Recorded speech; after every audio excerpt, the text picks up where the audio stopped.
What did you hear about how the former president and his orbit was reacting to yesterday? Supposedly he wasn't watching much of it, which I believe, Caitlin. It was a pretty short hearing from the ones we've seen. But look, he's not happy about it. Most of the people in his orbit were actually a little anxious about this heading into today. There was some prediction that there might be some kind of rally around Trump effect, which we saw right after the FBI search of Mar-a-Lago in August. I'm not seeing a lot of signs of that yet. It's possible it will come. But look, everything with Donald Trump gets measured by, do I actually get charged? Is this actually facing criminality? Now, this is unprecedented. This was a really damning day for him. But does it move him closer to being indicted? I don't think we know yet. What about in the broader scheme of things? Because this isn't the only thing facing him, obviously. He's got actual investigations that I'm told his attorneys are actually much more concerned about. But what about the idea of his political influence, given these charges are unprecedented with these criminal referrals? He's got all of these other investigations that we've been talking about.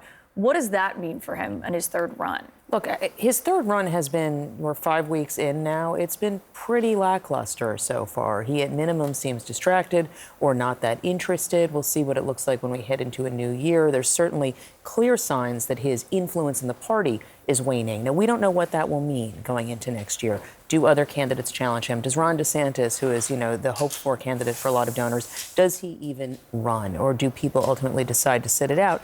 But there's no question that Trump is a more diminished figure than at any point that we have seen him since 2015. It seems like there has been sort of a shift here, right? And I'm not sure if it's glacial yet. But I found it interesting that you tweeted that these referrals underscore the reality that Trump is facing a diminished figure politically, as you just said there. You think it's possible that this could, I'm not sure if it's so, that it could provoke a backlash and even strengthen the former president? That's what happened before? I'm not sure if that's the case this time. That's something that some Republicans who don't like him, to be clear, who I spoke to yesterday, who didn't want to say this publicly because they didn't want to seem like they were undermining the committee. But they are concerned about that because, Don, we have seen that pattern so many times where there is some rallying effect. And I think that's something to watch for right now. Again, I'm not seeing signs of that yet. Now, maybe it will come, but I think that is a clear measure of whether his influence has waned, is just people are just sick of kind of running to defend him all the time. Well, isn't the silence is deafening. I mean, even though he is saying, this is a witch hunt, it's a sham, it's, this is same old talking points. The silence is kind of deafening, and how he has diminished, especially when it comes to the media and his voice.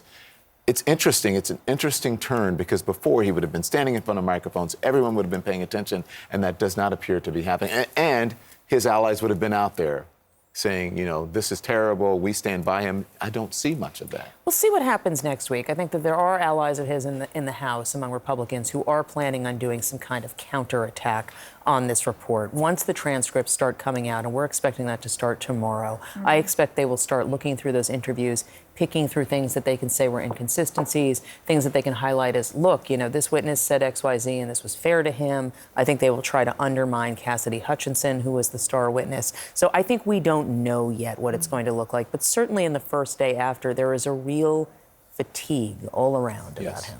What about Hope Hicks? That really stood out to me yesterday. She obviously testified much later in the January 6th investigation. I think it was late October. Kellyanne Conway was actually late November. What did you make of hearing her talk about her conversations with Trump, with Eric Hirschman, a top Trump attorney? So there's two separate issues. One is on the matters of fact and what was actually discussed. I've been told by one person who is aware of both of their testimony that actually their conversation about whether to get Trump to say something was not ahead of January 6th. It was actually during the riot, and that Hirschman was trying to get Trump to say something when that was taking place, that it wasn't before. In terms of what Hicks was concerned about, I've been told that it was not that she was concerned that there was going to be an insurrection at the Capitol. It's that she was just concerned there were going to be protests and counter-protests, something more similar to Charlottesville, Virginia in 2017. But it was still really striking because there's no one who is more of a loyalist than her. And hearing her talk about how he was doing things that were undermining and damaging to himself, and that she clearly didn't believe what he was saying. And to be clear, she was one of a cast of dozens at that point who were saying, this is not reality, but we never hear her speak publicly. And it was very striking. And the same with Kellyanne Conway, who we do hear speak publicly, but not about stuff like that. Yeah. And not at all appears that they were concerned about his legacy at all leading up to this. Actually, him saying, I don't really care about that. My legacy will be whether I win this. Right, because all he sees is his legacy as being a winner. He didn't care about anything else that he had accomplished during his presidency.